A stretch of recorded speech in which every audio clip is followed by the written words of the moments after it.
السلام علیکم۔ یہ بڑا اہم سوال ہے اور اس کے صحیح جواب پر ہمارا سارا رویہ منحصر ہے۔ میں سمجھتا ہوں کہ بہت سے مسلمان یہ سمجھتے ہیں کہ صرف وہی حقیقتیں ماننی ضروری ہیں کہ جو دین میں بتائی گئی ہیں، جن کو ہم ایمانیات کہتے ہیں۔ جو شخص ان کو مانتا ہے وہ مومن ہے، اور جو شخص ان کو نہیں مانتا وہ کافر ہے۔ حقیقت واقعہ یہ ہے کہ اللہ تعالیٰ کی دلچسپی تمام ان باتوں میں ہے کہ جو سچی ہیں، جو حق ہیں۔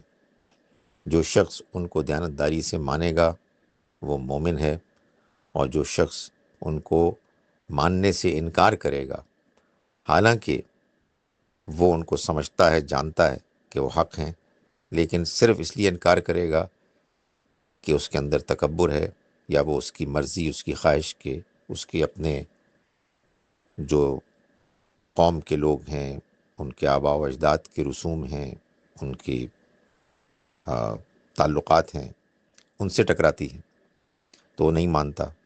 تو وہ حق، کوئی حق بھی ہو، اس کو نہ ماننا در حقیقت کفر ہی کے مترادف ہے، اسی سے ایک ملتی جلتی چیز ہے۔